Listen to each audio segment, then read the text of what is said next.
ஆனால் கரூருக்கு போராடணும்னா ஏன் இவ்வளவு பயப்படுறாங்க? என்ன பிரச்சனை திமுக இருக்கு? அப்படி என்ன அங்க திமுக முதல்வர் போனால் முதல்வரிடம் அந்த மக்கள் என்ன சொல்லி விடுவார்கள் என்று இவர்கள் பயப்படுகிறார். எதுக்கு கரூர்னு ஏன் திமுக ஃபர்ஸ்ட் பயம் வருது? கரூருக்கு போறதுக்கு எவ்வளவு நாள் இவங்க தடுக்க முடியுமா? இல்ல கரூர் ஒரு தமிழகத்தின் ஒரு பகுதி, முதல்வர் செல்றது என்ன பிரச்சனை? சோ அது ஏன் இவங்க முதல்ல பயந்துகிட்டு முதல்லயே போய் ஒரு மனுவை ஏன் தாக்கல் செய்யறாங்க? அதுவே தவறு. ஏன்னா ஒரு முதல்வர் போகக்கூடாதுன்னு சொல்றது எந்த இல்லை. அது இல்லாமல் எல்லாமே சட்டப்பூர்வமா நடக்குது. என்னன்னே தெரியாம ஒரு லீகல் டீம், அதாவது இன்னைக்கு உச்சநீதிமன்றம் நீதிபதி சொல்றாங்க குற்றவாளின்னு சொல்லிருக்காங்க. முதல்ல போய் படிச்சுட்டு வாங்கன்னு சொல்லி அமைச்சிருக்காங்க அந்த அட்வொகேட்ஸ். முதல்ல போய் நீங்க போய் கேஸ் எல்லாம் படிச்சுட்டு வாங்க, எதுக்கு கேஸ் போறீங்க, எதுக்கு பெட்டிஷன் போறீங்கன்னா படிச்சுட்டு வாங்கன்னு சொல்லி அமைச்சிருக்காங்க. அந்த லட்சணத்துல ஒரு டீம் இதை வச்சுட்டு இவர்கள் சுப்ரீம் கோர்ட் வரைக்கும் போய் எல்லாருடைய நேரத்தையும் வீணடிச்சு இதன் மூலமா வேற வேலை பார்த்துட்டு இருக்காங்க. முதல்ல மக்களுக்கு ஏதாவது 5 வருஷமா செஞ்சீங்களா? எதுவும் செய்யல. ஒரு 5 வருஷம் எதுவும் செய்யல. 70 வருஷம் நீங்க செஞ்ச அனைத்து துரோகத்திற்கும் இன்னைக்கு நீங்க தமிழக மக்கள் மொத்தமா விலை கொடுத்திருக்காங்க.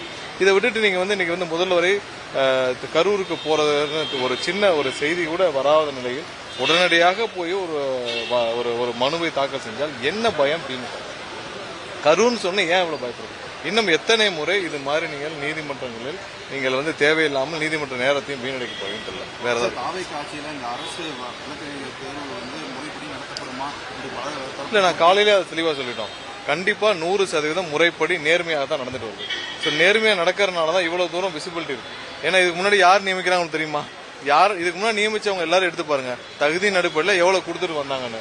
இப்ப கண்டிப்பா அடுத்த 6 மாசத்துக்கு டெம்பரரி நியமனம் தான். 6 மாசத்துக்கு டெம்பரரி நியமனம் தான் பண்ண போறோம். அந்த டெம்பரரி நியமனத்தின் அடிப்படையில் எல்லாருக்கும் அந்தந்த மாவட்ட ஆட்சியர் அவங்களுக்கு அப்ளிகேஷன் எல்லாம் எடுத்து வேலிடேட் பண்ணி பேக்ரவுண்ட் செக் பண்ணி அதில் எல்லாம் கால்ஃபர் பண்ணி அவங்க பண்ணிட்டு இருக்காங்க. இதில் சூட்டபிலிட்டி, ஏன்னா இவ்வளவு ப்ரொஃபைலையும் வேலிடேட் பண்ணி எல்லாரையும் கொண்டு போறது பேக்ரவுண்ட் செக் பண்றதுல எல்லாத்துக்கும் ஒரு சில நாட்கள் கூடுதலாக குறித்து விட்டது. கண்டிப்பா இது 100% நேர்மையா நடக்குது. எங்கேயாவது தவறு நடக்கும் பட்சத்தில் குறிப்பிட்டால் 100% எந்த தயவுதாட்சியும் நடவடிக்கை இல்ல. நீங்க 4 வருடம் அவருடைய 3-4 வருடம் அவருடைய தம்பி அசோக் ஏற்கனவே தலைமுறைவா இருந்தார். எத்தனை சம்மன் அனுப்பப்படுச்சு ஈடியில இருந்து தலைமுறை வந்தல. அவருக்கு ஓடி ஒளிவது தான் பெரிய விஷயம். அவர் அன்னைக்கே ஒரு 5 நிமிஷம் அசந்து அப்பயே எஸ்கேப் ஆயிருப்பார். சோ இப்ப காவல்துறை அவருடைய கடமையில என்ன செஞ்சுட்டு இருக்காங்க? ஒரு சம்மனுக்கு அளித்தால் ஆஜராவதில் என்ன பிரச்சனை? இப்ப நீங்க உங்கள் சம்பந்தப்பட்ட ஆட்கள் பிடிபட்டிருக்காங்க. சம்மன் அளிக்கப்பட்டால் ஆஜராகி பதில் சொல்வதில் என்ன பிரச்சனை இருக்கு? இதற்கு எதுக்கு நீங்கள் சம்மனுக்கு ஆஜராகாமல் ஓடி ஒளிய வேண்டும்?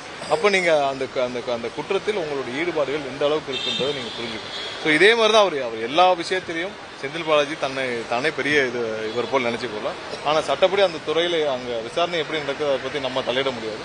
பட் அங்க என்ன நடக்குதுன்னு தெரியல. பட் இருந்தாலும் சம்மன் அனுப்பப்பட்டால் எங்களுக்கு எவ்வளவு சம்மன் இருக்கு, நாங்க போய் ஆஜராக டெல்லியில சிபிஐல போய் கூப்பிட்டாங்க, நாங்க ஆஜராலையா? நாங்க போயிட்டு வரலையா? எல்லாரும் போயிட்டு வந்தோம்ல. சம்மன் கழுக்கப்பட்டால் ஆஜராவதில் என்ன பிரச்சனை?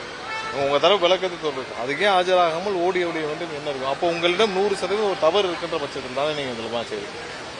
சட்டப்படி என்ன செய்யணுமோ அந்தந்த துறை செய்வார்கள். அதில் நாங்கள் சொல்றது